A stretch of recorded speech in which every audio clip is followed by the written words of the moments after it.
चलिए फिर स्वागत है आप सभी का आपके अपने एजुकेशन बायर सिविल सर्विस यूट्यूब चैनल में।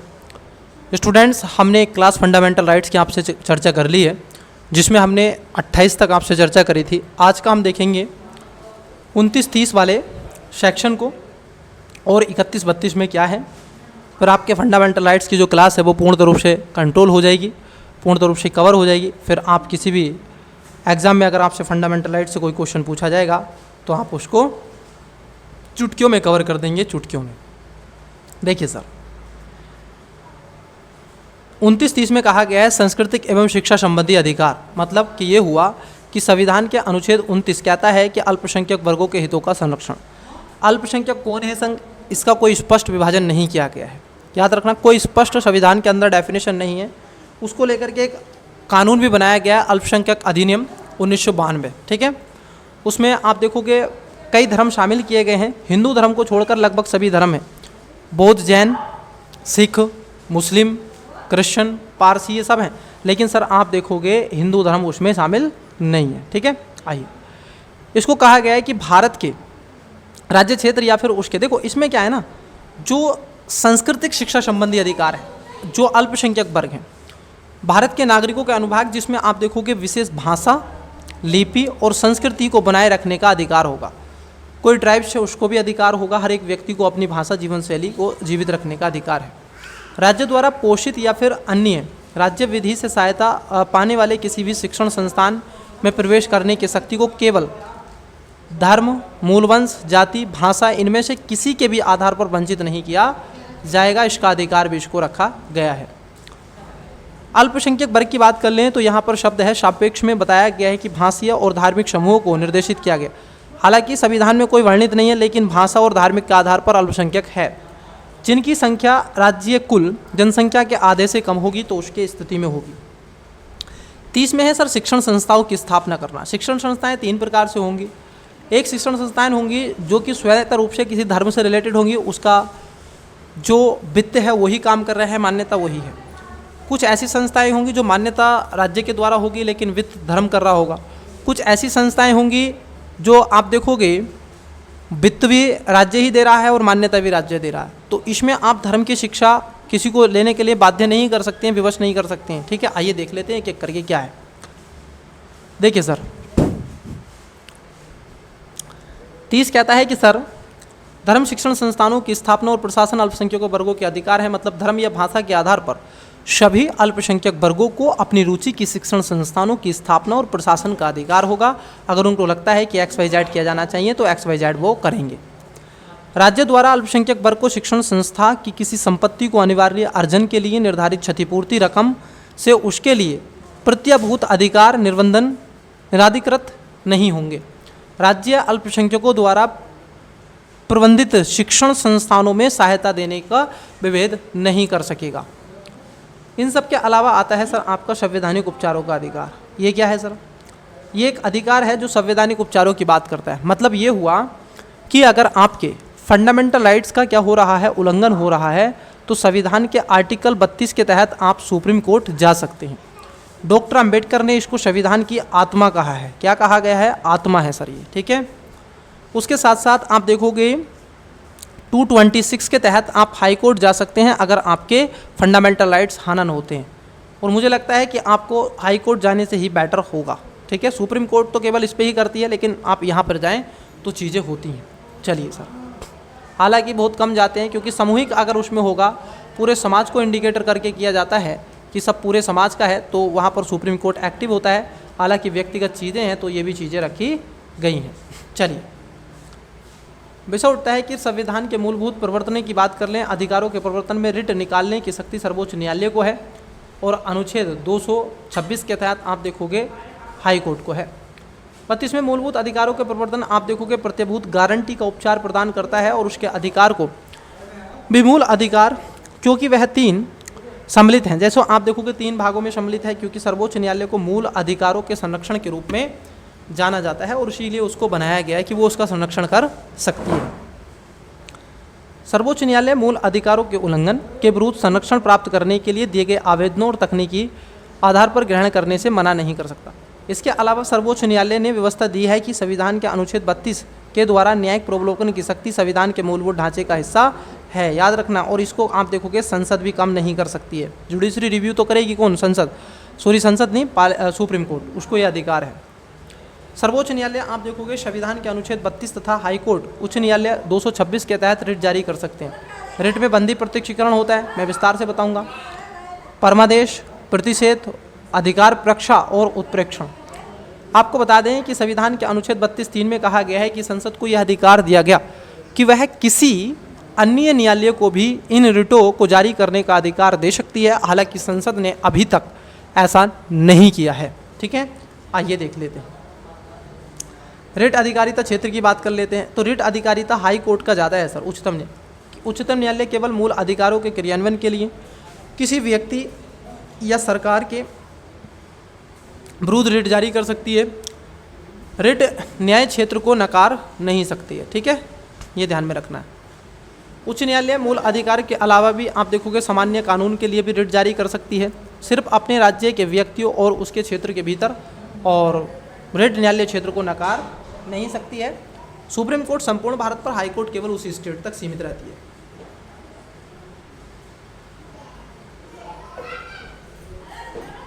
आइए एक एक रिट पर मैं आपसे चर्चा कर लेता हूं।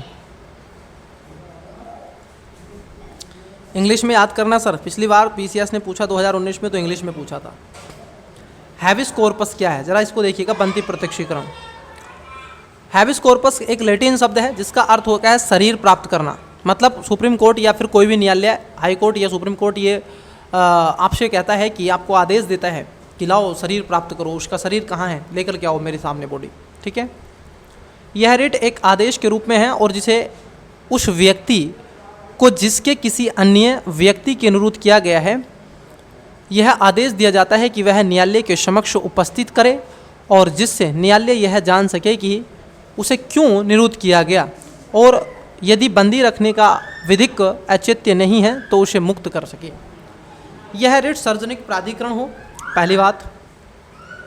यह प्राइवेट व्यक्ति दोनों के खिलाफ जारी की जा सकती है। संविधान के अनुच्छेद 352 के तहत आपातकाल में भी यह रिट निलंबित नहीं हो सकती। ठीक है, पता चले कि सबको बांट दिया। मैंडेमस की बात कर लें, जिसको बोलते हैं परमादेश, इसको बोलते हैं मैंडेमस।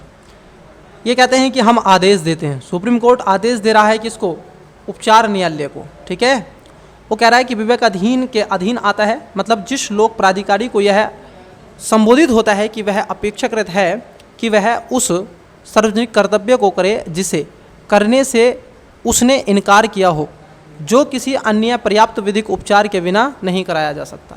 उसके आधार आप देखोगे प्रोहिबिशन, मतलब एक तरीके से प्रतिषेध के रूप में इसको रखा जाता है। इसका शब्द है रोकना। मैंडेमस कहती है आदेश, वो कहता है, हैबिस कॉर्पस कहता है कि शरीर प्राप्त करना, और ये कहता है प्रोहिबिशन, ये कहता है रोकना। मतलब इसे सर्वोच्च न्यायालय या उच्च न्यायालय द्वारा अधीनस्थ न्यायालय के न्यायिक आप देखोगे को रोकने, अपने न्यायिक क्षेत्र के अधिकारिता के इतर कुछ कार्य करने से रोकने के लिए किया जाता है कि आप उन्हीं कार्यों को करें जो आपको दिए गए हैं, भारी कार्यों को ना करें। इस रिट का संदेश यह है कि अधीनस्थ न्यायालय अपनी अधिकारिता की सीमा में रहें। प्रतिषेध और परमादेश के रिटों में अंतर है। परमादेश रिट कुछ करने या समादेश करती है, जबकि प्रतिषेध रिट कुछ करने से रोकती है।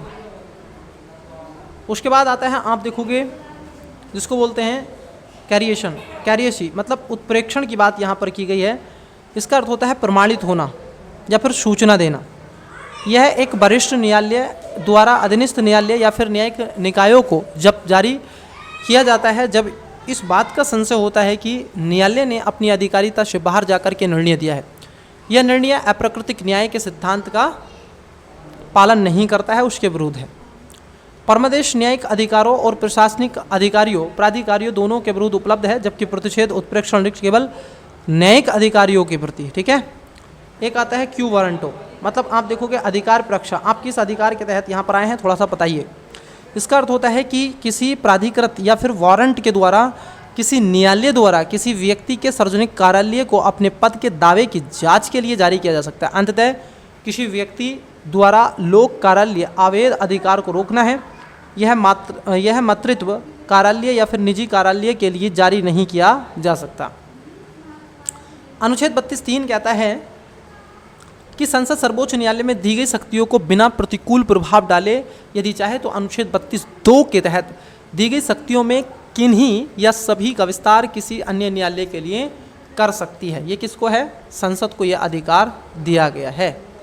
ठीक है, यह किसी न्यायालय या अन्य न्यायालय के अर्थ या उच्च न्यायालयों या विभिन्न न्यायालयों से लिया गया है। संविधान के अनुच्छेद 32(4) और अनुच्छेद 352 के तहत आपात उद्घोषणा के दौरान राष्ट्रपति अनुच्छेद 359 में दी गई शक्ति का प्रमाणित प्रयोग करते हुए अनुच्छेद 32 के तहत मिले गए अधिकारों को निलंबित कर सकता है। वही बात कर लें, संविधान के अनुच्छेद 33 क्या कहता है? 33 कहता है कि सर संगठन, मतलब जो आप देखोगे जो सशस्त्र बल हैं, संसद क्या करेगी, जितने सशस्त्र बल हैं, पुलिस बल हैं, खुफिया ब्यूरो, दूरसंचार प्राणी आदि के आप देखोगे नियोजित व्यक्तियों को उनके कर्तव्यों का उचित पालन को सुनिश्चित करने और उनको अनुशासन बनाए रखने के लिए मूल अधिकारों से वंचित कर सकती है या युक्त निर्बंधन लगा सकती है। वो एक संगठन नहीं बना सकते। 34 में बताया गया है, आप देखोगे कि जब तक किसी क्षेत्र में सेना विधि या न्यायालय प्रशासन प्रवृत्त है तो मूल अधिकारों का निर्बंधन लगाया जा सकता है। 35 में संसद को यह अधिकार दिया गया है कि वो संविधान से जुड़े हुए अधिकारों, मूल अधिकारों को प्रभावी बनाने के लिए दंड विधिक करे और इसके लिए कानून बनाए। यह अधिकार राज्य विधानमंडल को प्राप्त नहीं है, केवल और केवल संसद को प्राप्त है। अब मैं थोड़ा सा अपने चैनल के बारे में आपको एक पेज के माध्यम से बताऊंगा। जो स्टूडेंट्स इस बात से वाकिफ़ नहीं है उनको इस बात के बारे में पता चल सके। मैं आपके 5 मिनट लूँगा, लेकिन ये 5 मिनट आपके जीवन को बदल सकते हैं महोदय। क्या कर सकते हैं? बदल सकते हैं। आइए देखिए, मैं आपको 5 मिनट में कुछ चीज़ें बता सकता हूँ अपने चैनल पर क्या क्या चल रही हैं, क्योंकि कई स्टूडेंट्स का मैसेज आता है कि सर हमें पूर्ण रूप से इन्फॉर्मेशन नहीं मिला है।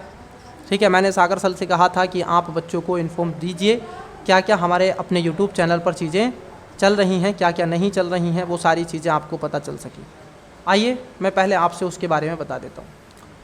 चैनल का नाम सबसे पहले मैं आपको बता दूं, चैनल का नाम जिस पर आप देख रहे हैं एजुकेशन बायर सिविल सर्विसेज, इस चैनल का नाम है, क्या नाम है? एजुकेशन बायर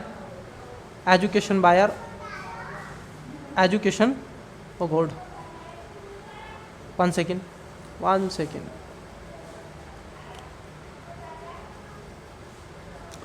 एक सेकेंड रुकिएगा। आप कौन से चैनल पर देख रहे हैं? एजुकेशन बायर आप देखोगे, यूट्यूब चैनल का नाम है आपके। 1 सेकेंड, अब नहीं होगा। यूट्यूब चैनल का नाम है एजुकेशन बायर सिविल सर्विसेज। ये आपका यूट्यूब चैनल है, इसको सब्सक्राइब कर लीजिएगा ताकि इससे जुड़ी अपडेट आपको मिलती रहे, और चैनल को लाइक और सब्सक्राइब शेयर और कर लीजिएगा। ठीक है, हमने क्या क्या शुरू किया देखिए। सबसे पहली जो क्लास हमने स्टार्ट की है वो PYQ की है। PYQ हमने स्टार्ट किया है, जिसमें आपके polity, economy, geography, ecology, environment, science and tech, ठीक है, और उसके साथ साथ हिस्ट्री, ये सारे आपको PYQ यहाँ पर ही मिल रहे हैं। ठीक है, दूसरा हमने क्या किया है, हमने क्विक जो रिवीजन क्लासेस है वो शुरू की है। उसमें पॉलिटी, इकोनॉमी, हिस्ट्री, ज्योग्राफी, उसके साथ साथ आप देखोगे ecology, environment, science and take,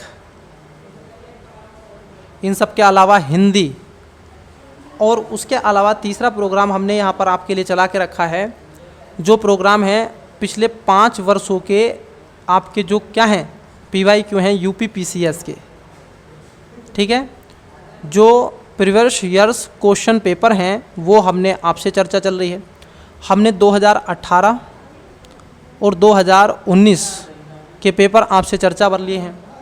उसके बाद चौथा एक प्रोग्राम हमने चला रखा है करंट को लेकर के।